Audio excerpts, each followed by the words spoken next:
Assalamualaikum warahmatullahi wabarakatuh. Selamat pagi anak-anak semua. Berjumpa kembali kita dengan materi matematika kelas 7. Hari ini kita akan mempelajari tentang bilangan. Yang pertama materinya membandingkan bilangan bulat. Untuk lebih jelasnya akan Ibu terangkan diagram bilangan tersebut, yaitu bilangan dibagi menjadi dua, real dan bilangan imajiner. Bilangan real dibedakan lagi menjadi bilangan rasional dan bilangan irasional.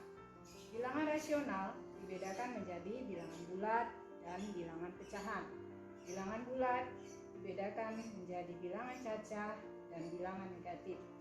Sedangkan bilangan cacah terdiri dari bilangan asli dan nol. Untuk lebih jelasnya, kita akan memperhatikan garis bilangan berikut. Dari bilangan 0 ke kanan itu disebut bilangan cacah, ya, garis merah.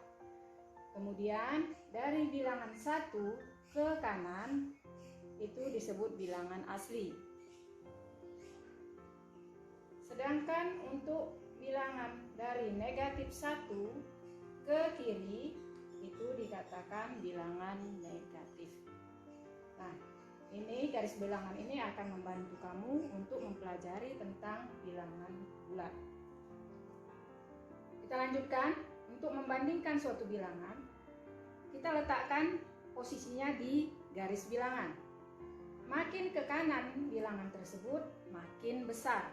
Contohnya 10 lebih besar dari 6. Kenapa? Karena 10 posisinya lebih ke kanan daripada 6. Kemudian untuk sebaliknya, makin ke kiri suatu bilangan makin kecil. Contohnya negatif 10 lebih kecil dari negatif 6. Karena posisinya negatif 10 lebih ke kiri daripada negatif 6. Ya, di sini kamu bisa nanti membantu untuk materi membandingkan bilangan bulat, mana suatu bilangan lebih besar ataupun lebih kecil. Kita lanjutkan materi yang kedua, yaitu operasi penjumlahan dan pengurangan pada bilangan bulat. Untuk membantu anak-anak semua digunakan garis bilangan dengan syarat bilangan positif arah panahnya ke kanan, sementara bilangan negatif arah panahnya ke kiri. Ibu contohkan, yang pertama 2 tambah 3. Kita mulai dari garis bilangan pada angka 0, 2 langkah ke kanan karena positif. Dari 2 kita lanjutkan 3 langkah ke kanan. Hasilnya menjadi positif 5. Di sini hasilnya. Contoh kedua, 2 tambah negatif 3. Kita mulai dari bilangan 0, 2 langkah ke kanan karena positif. Kemudian dari angka 2 kita lanjutkan 3 langkah ke kiri karena negatif 3. Maka hasilnya menjadi negatif 1. Contoh ketiga, negatif 2 tambah 3. Kita mulai dari bilangan 0, 2 langkah ke kiri, negatif 2. Kemudian dilanjutkan dari negatif 2, 3 langkah ke kanan, hasilnya positif 1. Contoh keempat, negatif 2 tambah negatif 3. Kita mulai dari 0, 2 langkah ke kiri, negatif 2. Kemudian dilanjutkan dari negatif 2, 3 langkah ke kiri, hasilnya menjadi negatif 5.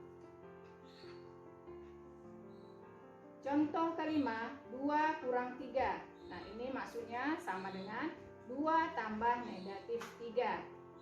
Maka dimulai dari angka 0, 2 langkah ke kanan.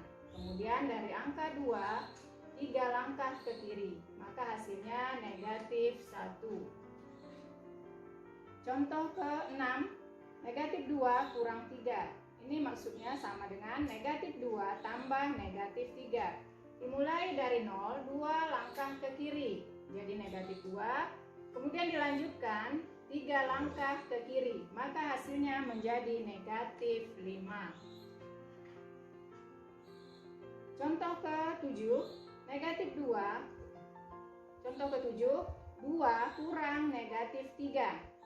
Kalau ada berdekatan dua tanda seperti ini, ya, negatif dan negatif dikalikan menjadi positif, maka menjadi 2 tambah 3.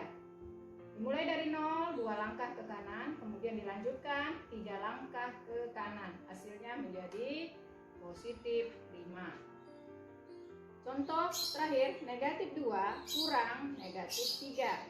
Sama seperti tadi, 2 tanda berdekatan menjadi positif. Maka ini sama artinya dengan negatif 2 tambah 3. Kita mulai dari 0, 2 langkah ke kiri, dari negatif 2 dilanjutkan 3 langkah ke kanan. Hasilnya positif 1. Mudah-mudahan dengan contoh ini anak-anak semua mengerti operasi penjumlahan dan pengurangan pada bilangan bulat. Kita lanjutkan materi berikutnya, yaitu sifat-sifat operasi.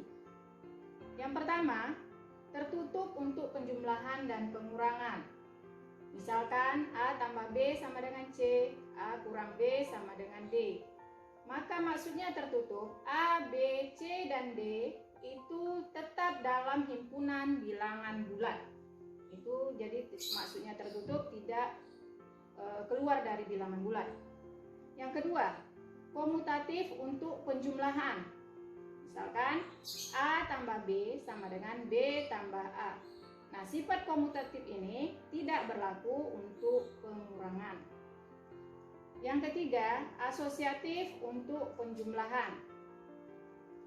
A tambah B dalam kurung tambah C sama dengan A tambah dalam kurung B tambah C.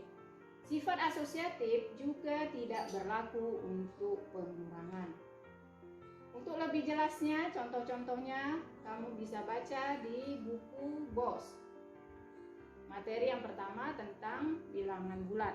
Demikianlah anak-anak penjelasan Ibu tentang materi kita hari ini. Mudah-mudahan kamu bisa mengerti dan selamat mempelajarinya di rumah. Untuk tugas nanti akan Ibu kirimkan melalui WA grup kelas. Sekian dan terima kasih. Selamat siang semuanya.